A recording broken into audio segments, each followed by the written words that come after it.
Hey, what's up guys, Alex from Hoppos. Just going to show you guys a quick tutorial on how to install a 58 to 64 Impala bracket kit. This bracket kit can be found on our website, www.hopposonline.com, and I figured I'll do it this way for you guys so you could get an overall view real quick, scroll through it, and I could actually pinpoint each section you got to drill out and stuff like that. So as you see, I'm scrolling through the pictures right now. So what I'll do is I'll actually line up each piece for you. Alright, so what you're looking at here, if you look at the little dot cursor on the left hand side, this is actually the front of the frame right here. So to the left is going to be the front, and what you're seeing here is actually the front bracket, the front upper bracket in position in the frame. So what you want to do is actually line up the fitting hole cutout closest to the engine. And when you put this in there, it's going to actually fall right into place and you'll feel it snug up. And like again, to the left is the front of the frame. If you see the little cursor, that's going to be the front of the frame, and back here is going to be the back side. So you want to make sure that this section right here is actually closer to the engine. I'll get you a better view of it right now, but this is just if you're looking upside down at it. And I'll actually run through every section, the front, upper, front lower, back upper, and back lower for you guys. If you see right here, this is actually the front section of the frame. If you follow the little cursor, the frame, I'm actually working on the driver's side right now. So this driver's side is going to be the side that you're going to see throughout the whole video pretty much. If not, I will actually note that for you guys.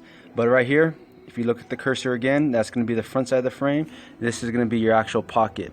If you can see, this frame has actually been trimmed out previously, but for this 58 to 64 kit, there's actually no cutting that's going to be required for this. So again, you're going to see the little cursor, and you're going to want that fitting hole to go to the engine, so closer to the belly. And the way that you see that bracket going in right there is the way you're going to put it right in. And what you're going to do is this center stud here is actually going to go into the factory position where the shock used to be at. So if you open the hood, if the car is going to be fully assembled, you're going to open the hood and you're going to actually put this washer on the top side and bolt it all in place with the nylock nut that's supplied in the kit. And here's just another picture just so you guys could see it as well.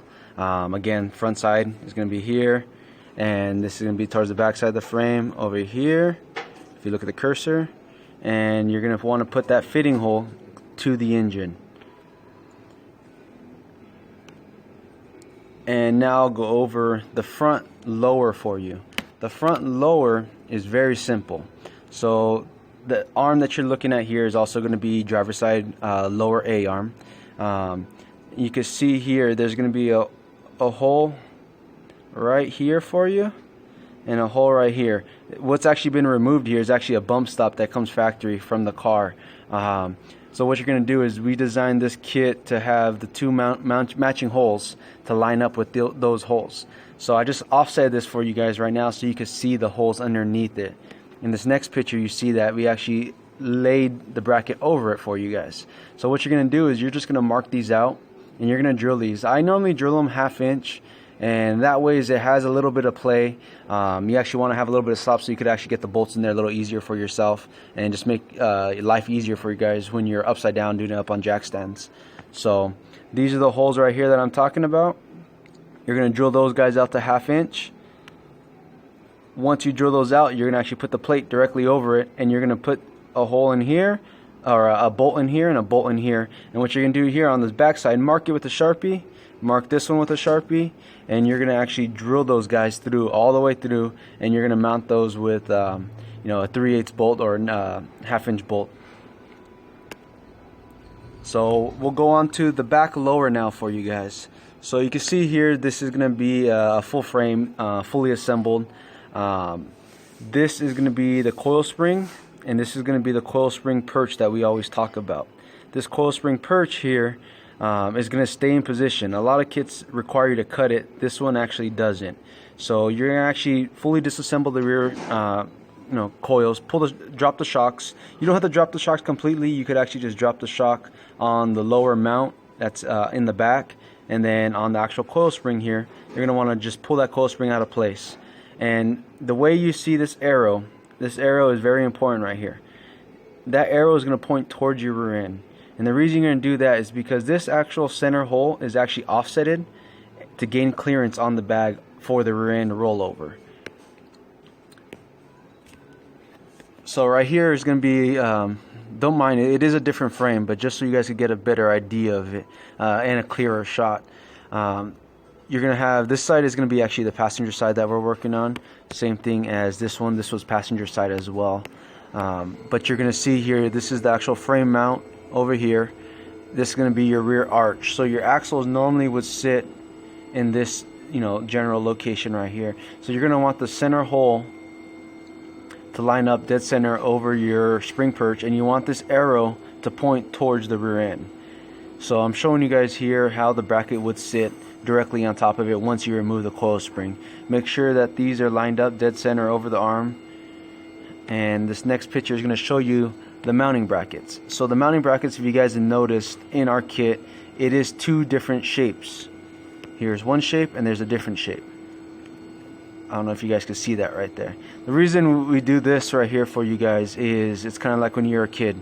The square doesn't fit in the triangle peg and the circle peg doesn't fit in the square. So it only fits one way for you guys. So we did it to simplify things for you guys on the installation part. So as you can see here, this is pretty much a rough lineup of how it would be. And this would be the opposite side. And what you're doing here is you're actually mounting these two, and you're sandwiching the upper plate onto the lower control arm or lower trailing arm. So what that does is give you a solid mount, and it just makes things easier. There's no drilling, nothing like that for you guys, so it makes it real simple.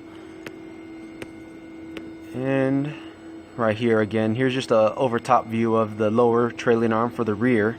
Again, arrow is going to point towards the rear end, and right here the bottom brackets, those guys are going to be what you mount from the bottom side. And it only fits one way on there, so you guys will see it. Once you go under there, you'll see, you know, one side's actually bigger than the other, so it's pretty simple.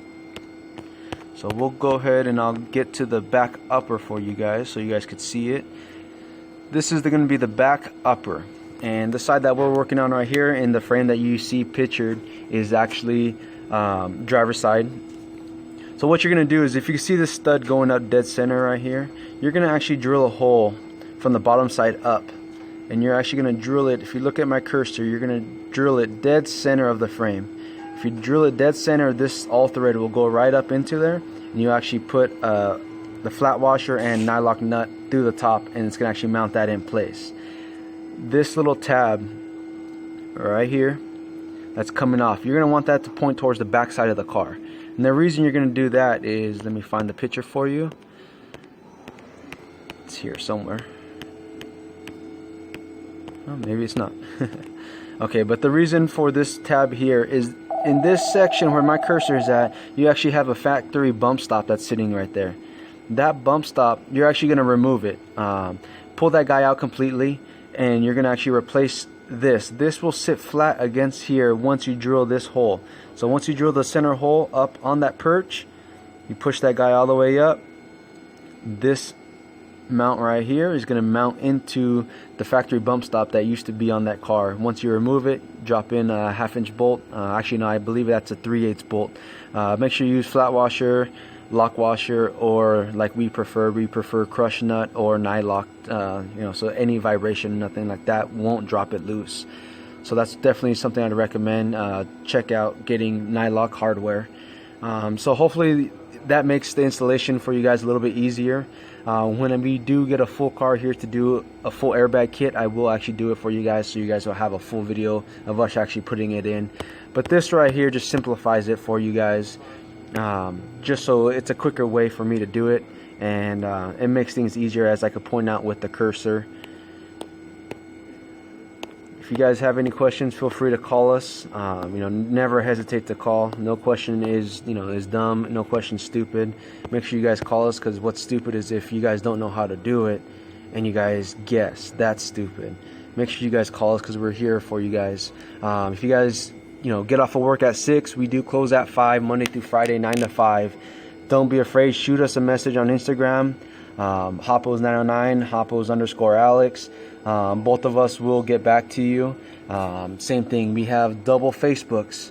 If you can't get a hold of us Monday through Friday, shoot us a message on Facebook, and I do respond to that. Send us an email, hoppos909@gmail. There's multiple ways to get a hold of us if your schedule conflicts with our times. So again, you know, we're here to help you guys. Anything we can do to make life easier for you and to make this installation process easier for you, be sure to contact us. And again, this kit is listed on the website, Hoppos909, or actually hopposonline@gmail.com. And if you go on there, it is going to be listed under airbag kits, or airbag kits and airbag brackets. So you guys can find that on there. Alright, so thank you guys for watching. Hopefully this helps and makes things easier for you guys. Again, this is Alex from Hoppos, and